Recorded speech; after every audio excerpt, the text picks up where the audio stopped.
Hello friends, आप सभी का स्वागत है इस वीडियो में। तो फ्रेंड्स देखिए, ये जो है आज हमारा इतिहास का ये है थर्ड क्लास। इसमें देखिए हम करेंगे पूरा वैदिक काल से संबंधित जितना भी क्वेश्चन आपका जो है एग्जाम में आ सकता है और कंप्लीट इसमें आपका हो जाएगा। और ये जो पीडीएफ होगा ये ग्रुप में मैं डाल रहा हूँ, तो आप उसको जो है अगर आप पीडीएफ लेना चाहते हैं तो आप ग्रुप को जो है ज्वाइन कर लीजिए, आप वहाँ से जो है इसको देख सकते हैं इसमें।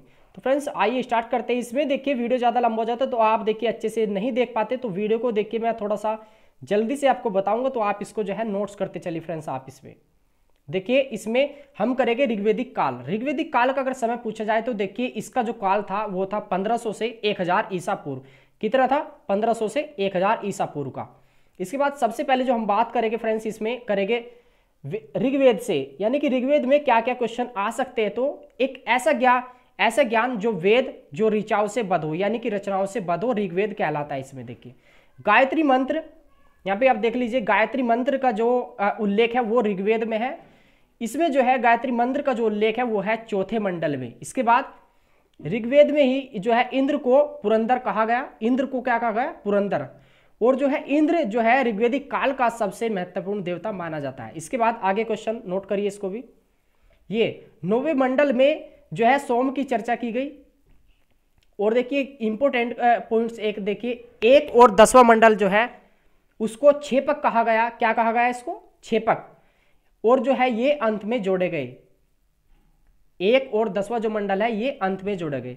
ऋग्वेदिक काल में जो है कुछ विदुषी महिलाएं भी हुई इसमें, जो कि आती है और इंपोर्टेंट क्वेश्चन भी है। ये देखिए विदुषी महिलाएं लोपामुद्रा, घोषा, अपाला, सिक्ता और विश्वरा।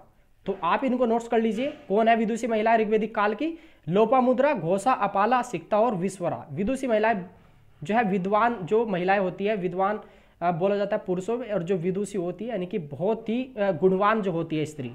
इसके बाद यहाँ पे पशु का उल्लेख, ऋग्वेद में किस पशु का जो है उल्लेख मिलता है? गाय, भैंस, बकरी और घोड़े का। तो इनका उल्लेख मिलता है। रचना देखिए अगर पूछा जाए तो रचना देखिए ऋग्वेद की कहाँ हुई? तो ये हुई है सप्त सैंधव प्रदेश में। कहाँ पे हुई है?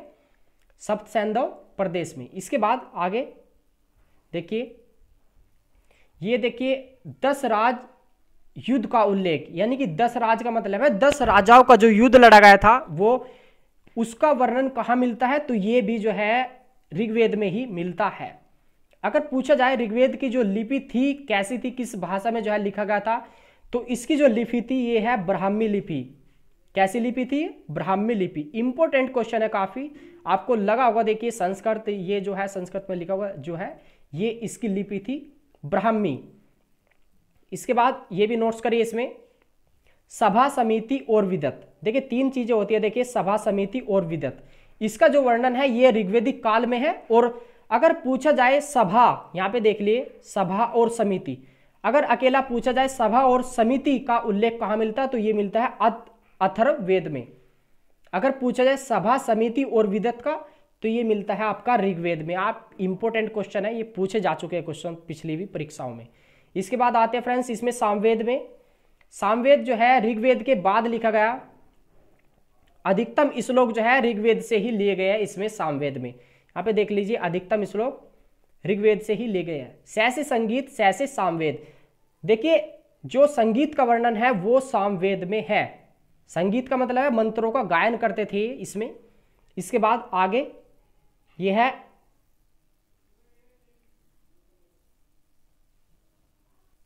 देखिए, इसमें देखिए आप जो है यजुर्वेद, यजुर्वेद, यैसे यजुर्वेद और यैसे यज्ञ। अगर पूछा जाए यज्ञ का जो है यज्ञ का जो वर्णन है वो किस वेद में है? तो वो है यजुर्वेद में। यज्ञ का वर्णन है यजुर्वेद में। और यजुर्वेद एक ऐसा वेद है एकमात्र जो कि गद और पद दोनों में लिखा गया है। कैसा लिखा गया? गद और पद दोनों में। केवल एकमात्र वेद है यजुर्वेद। इसमें कर्मकांड जो है प्रधान ग्रंथ है, यानी कि इसमें जो है कर्मकांड की जो चर्चा की गई सबसे ज्यादा वो यजुर्वेद में ही की गई। कर्मकांड से मतलब यानी कि यज्ञ। आप देखिए कोई बोलता है, कोई भगत या पंडित बोल देता कि आप शांति के लिए यज्ञ कर दीजिए। देखिए वो जो है कर्मकांड में आता है, यज्ञ से संबंधित होता है। तो वो यज्ञ से संबंधित किसमें है? यैसे यज्ञ और यैसे यजुर्वेद। सैसे संगीत, सैसे सामवेद। ऋग्वेद में मैंने बता ही दिया है कंप्लीट जो है, आप इसको नोट्स कर लीजिए। इसके बाद आता है इंपोर्टेंट जो है इसमें आपका अथर्ववेद में। अथर्ववेद में देखिए आपको अभी बताया था सभा और समिति आए, तो वो किस में है, अथर्ववेद में है। ऐसे अथर्ववेद और ऐसे आ जाएगा यहाँ पे औषधि। सबसे इंपॉर्टेंट जो क्वेश्चन है अथर्ववेद का वो है औषधि। औषधि किससे संबंधित है, 2017 में ये हमारे पे जो है क्वेश्चन आया था जीके में क्वेश्चन कि औषधि का वर्णन किस वेद में है, तो ये है अथर्ववेद में। इसी के बाद देखिए जो है यहाँ पे ब्रह्मा ज्ञान, धर्म, तंत्र मंत्र और जो है यहाँ पे जो है जादू टोना। जादू टोना औषधि, औषधि से ही क्या होगा, रोग का निवारण होगा। तो ये जो सभी संबंधित है ये किससे है, अथर्ववेद से है। ब्रह्मा ज्ञान, धर्म, तंत्र मंत्र, जादू टोना, औषधि, रोग निवारण, ये किससे संबंधित है, ये है अथर्ववेद से कंप्लीट जो है। इसके बाद प्रजापति की 2 पुत्री कहा जाता था सभा और समिति को। इनमें भी सभा जो होती थी वो क्या होती थी, श्रेष्ठ होती थी, और समिति में जो है यहाँ पे राजा का चुनाव ये करती थी। समिति जो होती थी वो राजा का चुनाव करती थी। आपका जो है कंप्लीट ये लिखा है, आप इसको एक अपना पेज पे नोट्स कर लीजिए फ्रेंड्स, आप इसको कंप्लीट जो है।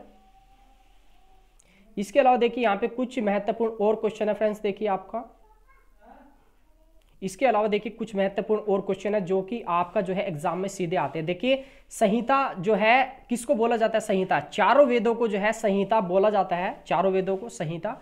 इसके बाद जय संहिता बोला जाता है आपका महाभारत को। महाभारत को क्या बोला जाता है, जय संहिता। सीधा सीधा पूछ लेगा कि संहिता किसे कहा जाता है, जय संहिता किसे कहा जाता है। इसके बाद यहाँ पे कुछ और इंपॉर्टेंट क्वेश्चन है, देखिए आपका ये क्रम अगर पूछा जाए सबसे पहले कौन सा वेद, उसके बाद सबसे अंत में कौन सा वेद जो है लिखा गया, तो क्रम है एक प्रकार से। देखिए सबसे पहले ऋग्वेद, उसके बाद सामवेद, उसके बाद यजुर्वेद और सबसे अंत में जो है अथर्ववेद लिखा गया। आप इसको ऐसे याद रख सके, री साय ए, यानी कि सबसे पहले ऋग्वेद, सामवेद, यजुर्वेद और अंत में सबसे अथर्ववेद। इनकी जो रचना की है वो ऋग्वेद की है आपका धन्वंतरी और प्रजापति ने, सामवेद की भरत मुनि और नारद ने, यजुर्वेद की विश्वामित्र और अथर्ववेद की विश्वकर्मा ने। इसके बाद वेदों के कुछ उपवेद होते हैं, तो ऋग्वेद का जो उपवेद है वो है आयुर्वेद, सामवेद का गंधर्ववेद, यजुर्वेद का धनुर्वेद और अथर्ववेद का जो है उपवेद है शिल्पवेद। इसके बाद यहां पे जो है यज्ञकर्ता, यज्ञकर्ता क्या कहलाते हैं, अथर्ववेद, आपका जो ऋग्वेद में जो है यज्ञकर्ता क्या कहलाते थे, होत, सामवेद में उद्ज्ञाता, यजुर्वेद में अधुर्व्य और आपका अथर्ववेद में ब्रह्मा। इसके बाद आगे कुछ क्वेश्चन है फ्रेंड्स, देखिए इनके ब्राह्मण ग्रंथ भी है सभी के, तो ये पूरा का पूरा आपको लाइन दिखाई दे रही होगी, ये फर्स्ट लाइन जो है पूरा ऋग्वेद की है ऊपर से लेकर नीचे तक। इसके बाद देखिए ब्राह्मण ग्रंथ देखते हैं अब इनके, ऋग्वेद के है आपका, देख लीजिए यहाँ पे थोड़ा सा देखिए फ्रेंड्स, आपका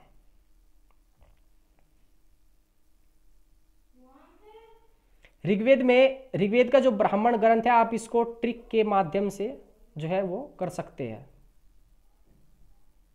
देखिए फ्रेंड्स यहाँ पे देखिए मैंने और भी शॉर्ट कर दिया यहाँ पे, आपका देख लीजिए इसको। अब वेदों के ब्राह्मण ग्रंथ पूछे जाते हैं। देखिए वेदों के जो ब्राह्मण ग्रंथ है वो इस प्रकार से, देखिए ये इनका ट्रिक है यहाँ पे आपका, ये हो गया संकोय, पंता, सतय और गो।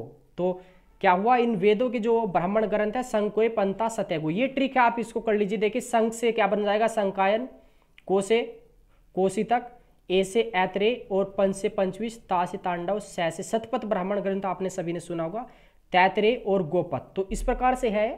तो ऋग्वेद का कौन सा, संकायन, कोते और ऐत्रेय। इसके बाद आपका सामवेद का हुआ पंच से पंचविश, आपका अथर्ववेद का है गोपथ। तो आप इनको कंप्लीट कर लीजिए। इसके बाद यहाँ पे कुछ क्वेश्चन आएगा, देखिए आपका यहाँ पे महाकाव्य पूछा जाता है, 2 महाकाव्यों के नाम लिखिए, या कौन सा इनमें जो है महाकाव्य है, कौन सा इनमें महाकाव्य नहीं है। तो आपको पता है देखिए 2 महाकाव्य कौन से हैं, महाभारत आपका और रामायण। महाभारत के विषय में कुछ और देखते हैं, देखिए भगवत गीता, इसका महाभारत का जो या इसका जो लिखा था, ये किसने लिखा था, वेद व्यास ने। अंतिम जो संकलन या लिखा गया इनका जो अंतिम का पाठ था वो गुप्त काल तक भी जो है ये लिखा गया था। इसमें 1 लाख जो है वो श्लोक है,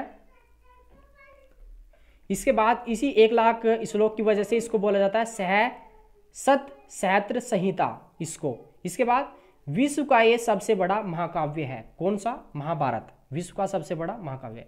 रामायण के बारे में देखते हैं। रामायण की जो रचना की थी वो की थी वाल्मीकि ने, और इसका भी अंतिम जो लिखा गया था ये पार्ट जो है वो भी गुप्त काल में लिखा गया था। इसमें जो है 24,000 श्लोक है, और इसको 24,000 श्लोक की वजह से चितु विसरती संहिता इसको बोला जाता है। तो आप महाभारत और देखिए रामायण के विषय में थोड़ा थोड़ा सा इसमें लिख लीजिए, नोट्स कर लीजिए आप।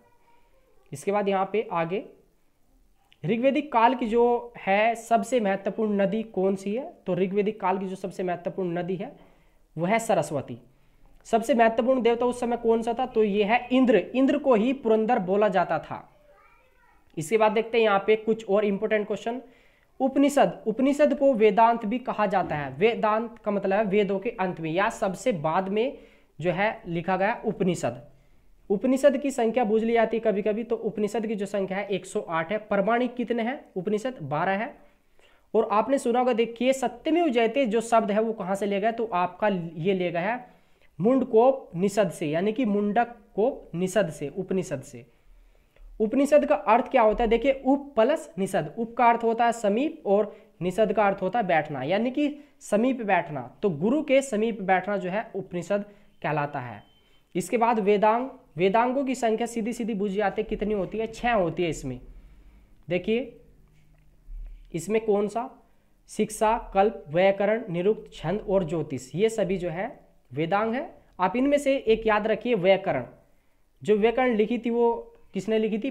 पाणिनि।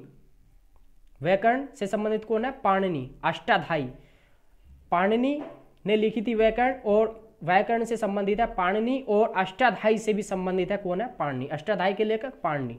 इसके बाद यहाँ पे अगला क्वेश्चन देखिए, यहाँ पे पुराणों की संख्या। पुराणों की संख्या कितनी है? 18 है। रचयिता लोमहर्ष या इसके पुत्र अग्रसर्वा, ये थे पुराणों के रचयिता। इसके बाद कुछ महत्वपूर्ण पुराण है। देखिए यहाँ पे शॉर्ट ट्रिक है, यहाँ पे विमतस्वा मोसागु, यानी कि आपका विष्णु पुराण हो गया मौर्य काल से। इसके बाद मत्स्य सातवाहन से। वायु पुराण है गुप्तों से, यानी कि मौर्यों का जो वर्णन मिलता है विष्णु पुराण में मिलता है, सातवाहनों का मत्स्य पुराण में, और जो है गुप्तों का वायु पुराण में। और आपका देखिए पता होगा आप सभी को, सबसे जो प्राचीन पुराण है वो है मत्स्य पुराण।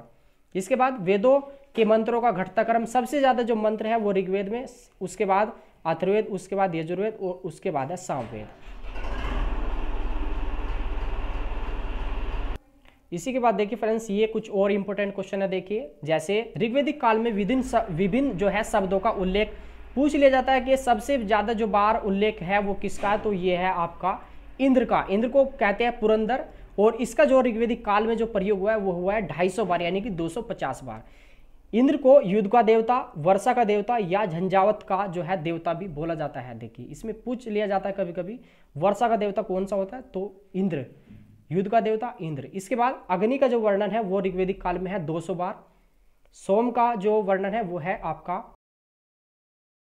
पदार्थ का देवता किसको बोला जाता है? सोम को बोला जाता है। देखिए आपका, तो इनमें से केवल मैन आप ये कर लीजिए, आपका इंद्र का कर लीजिए, अग्नि और सोम का कर लीजिए, बस काफी है इतना ही। ये बाकी जो है ये आता है आपका पीजीटी और आपका नेट्स के जो एग्जाम होता है उसमें। इसके बाद आगे देखते हैं।